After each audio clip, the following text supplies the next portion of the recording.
All right, Unit 1, Lesson 4, Explore. Students should be able to solve linear formulas given for a given variable. So, solve equations with more than one variable. So, that's strange because I believe I've mentioned quite a few times that if you have something that looks like this, you can only solve for one variable at a time. So when we're working with formulas, you can't solve for L and W. You can't solve for P, L, and W. You can only solve for one at a time, okay? Now, when we get this type of problem, what happens is we usually get numbers that stand for the L. So you would put 2 times 5, let's say the length is 5 and the width is 2 or something like that. And then you'll be solving for P. So you'd be solving for the P variable in this formula, okay?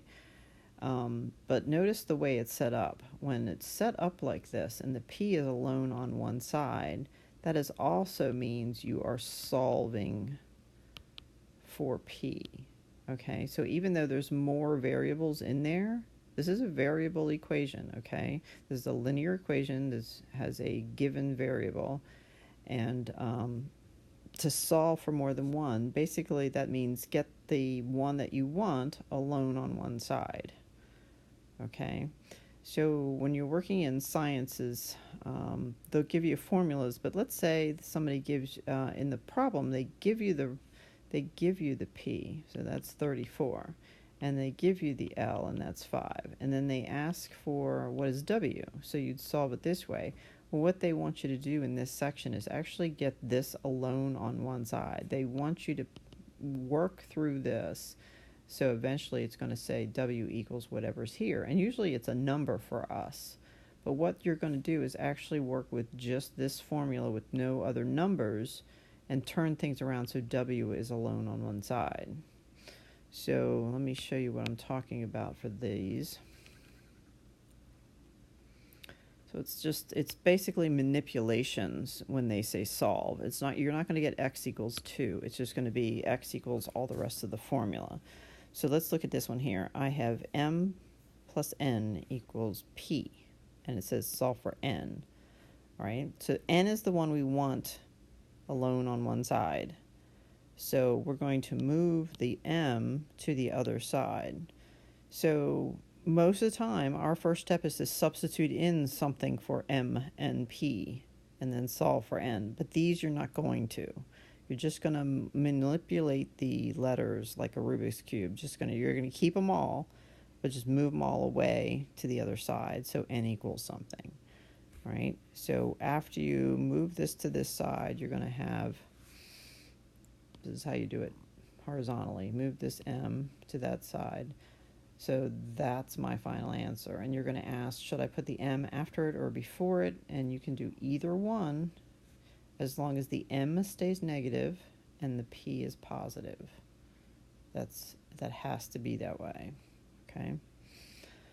All right, how about y equals mx plus b? Solve for b. So if I want b, I'm going to move the mx. So I move the mx by subtracting it, move it to the other side. So that's my final answer. B is alone on one side. I can also write it like this. Either way, in the textbook, you're not going to see the negative hanging out in the air like this, okay? They're just going to prefer to write it like that. But that doesn't mean it's wrong, okay? I will take the other one on a test. All right, this one says solve for x, not for b, okay? So x is buried in the parentheses here, so you need to go ahead and distribute to get it out of the parentheses. So when you distribute, you're going to get ax minus ay equals b, okay? Then once you're here, what are we doing again? I'm focusing on this, so I move other things away, okay? So I want to add its opposite to both sides. That makes that go away. So I'm down to ax equals b plus ay. Then I want the x alone, so I'm going to divide by a and divide the whole other side by a. So this is the weird answer I come up with, but that's correct. You move everything to the other side. All right, the next one, let's see, solve for a. A is not buried in the parentheses. A is out here. And if we distribute it, we're going to put it in all these other terms, so I don't want to distribute. So unfortunately, this one up here, you did distribute first because what you wanted was in the parentheses. This time, what I want is on the outside, so I don't want to distribute, even though rules of operations say I'm supposed to do that. But what I'm also allowed to do is just get rid of what I don't want. So if A is multiplied by all of this, I can divide by it, divide both sides by it, and this would be my final answer. And I really don't need the parentheses. It can just be x minus y like that. I was just using the parentheses to be sure you understood what we're doing, okay? So we're isolating the A by dividing what's next to it, okay? These are just strange. I'm sorry. I just had to try to hang in there. This one, solve for m. Our m is right here. Our m is stuck inside of a fraction. So how do we get the m to not be involved in a fraction anymore? Well, let's multiply this fraction by the n. That would get it off of there. And if we multiply that by n, we multiply that by n. So you end up with this line right here. And it doesn't matter if you put nh or hn. Doesn't matter. Then remember what we're going for. I need that m alone. So we need to divide by the 2 to both sides. So this is my final answer. Okay. All right. Let's practice these on this one. All right. So we have solving for b. Where's the b? Go over and find the b first. B's right there. The b is in this term here. So that means we need to move this term to the other side. We do that by subtracting 7mx from both sides. Okay? So I prefer just to put the positive number first. It doesn't matter. You could put negative 7mx plus y, or you can do it this way. That gets you here. And then for b, I need this to go away. So y minus 7mx over negative 8 equals b. And then, let's see, this one's for k, so k is here. So that means I need to move this way. So I get 2k if I add 3w and add 3w. All right, now, look at this side. I had a t, I had a 5, and I have a 3w. These are not like terms. None of these are like terms, so we don't want to put them together. I know they're strange, but they're just not like terms. You're not allowed to combine them. All right, now this one I need to get the k alone. Take the k out, and you can just draw a big line and put it underneath there. Okay, so my final answer is t minus 5 plus 3w. Any of those three terms in that order, as long as the 5 is negative, over 2. That's my final answer. These aren't as hard as they look. Okay, they're kind of scary looking, but it just practice, right? Okay, we're looking for p. P is inside the parentheses, so I have to distribute. That's the only way to get that out. So this is going to be what? 12p plus 18x. Again, solving for p right there. So I need to move this way. So I need to subtract 8x, subtract 18x, and that's a z, not an x, so don't put them together. Z minus 18x equals 12p divided by 12 divided by 12. So our final answer is p equals z minus 18x over 12. You need this for science classes, okay? That's why we're doing this. There's a lot of math in science classes. Okay, there's my b. inside the parentheses. Y equals 12, so I need to go ahead and distribute 12a plus 8b. Okay, what we're doing, we're getting b alone, so that means we're moving the 12a. Y minus 12a equals 8b. Get the b alone. Final answer is b equals y minus 12a over 8.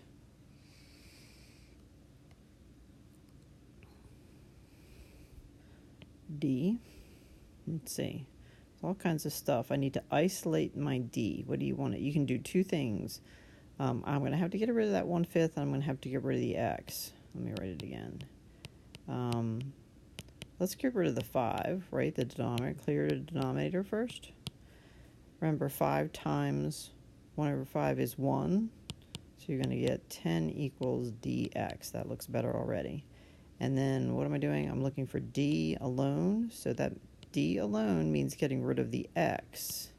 D alone means getting rid of the x. And not a lot of people want to write this weird answer, but that's what that is. Okay?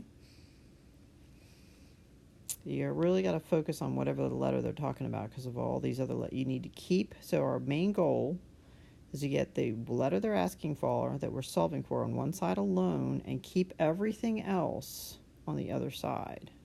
Okay? So let's see. T is in the parentheses, so I have to distribute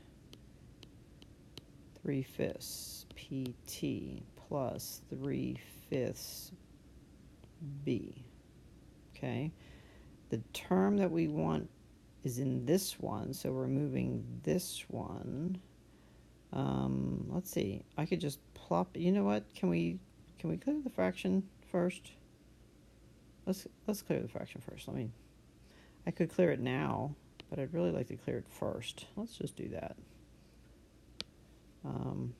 So that means this times 5 and this times 5. Remember, we don't clear in parentheses. So 5y equals 3 pt plus b. That's going to be a prettier looking distribution, 3 pt plus b. I want this, so that means I'm going to move this, 5y minus b.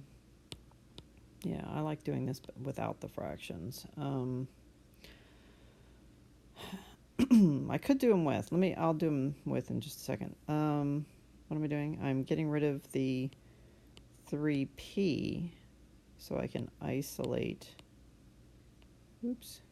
So my final answer is t equals, oops, hang on. My final answer is t equals this stuff here. All right, let's see. If I didn't clear the fractions,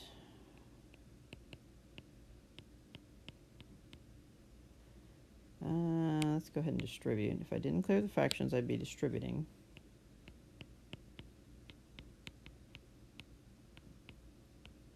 All right, and then I'd want to move this to the other side. So I'd have y minus 3/5 b equals 3/5 pt. Eee. This is ugly. And this is going to be divided by 3/5. Yeah, I don't like this at all, because then this side's going to look like this. That'd be really hard to do something with. This looks better, I have to say. Okay, I think on a test I would accept that, but that is not really a practical way to have that left over, but it's not wrong. I just don't like it that much. All right, P. Let's see, right there is a P. So I multiply both sides by Q first. So this is going to be QX or XQ, doesn't matter which one, minus 4P. Get the P alone. So P equals QX over 4. And you can make sure there's a negative in there somewhere. It doesn't matter if you put the negative on the bottom or on the top or on the side, but that's a QX or an XQ over 4. Okay? There's like 4 ways to write that answer. That's good. All right. we want the x. It's outside of the parentheses, so we don't want to distribute. We want to move away what's there. So my final answer is x equals r over a plus b. Okay, don't make these harder than they need to be. All right, and this one is a w. Let's see, there's the w buried in a fraction. So it's in this term. Let's move this term away. Remember, we always move before we isolate. So I need to move this by adding 4r. 5w over 3 equals, oh, these are like terms. Notice that's also an r term. So this is what, 15 r's. Okay. Then I'm getting w by itself. So let's clear the fraction multiplied by 3. Yes, you can multiply the reciprocal and do it in one step, but that's just one step at a time here. 3 times 15 is 45r. Then get rid of the 5. I believe what I'm showing you is the easiest way. There are other ways. Please ask if you have questions about those. All right, m is right here, so we're moving this one. That's a positive 8b equals 7mx. And remember, isolate, you divide by everything you don't want. So I don't want the 7 and I don't want the x. So my final answer is m equals y plus 8b over 7x. Alrighty?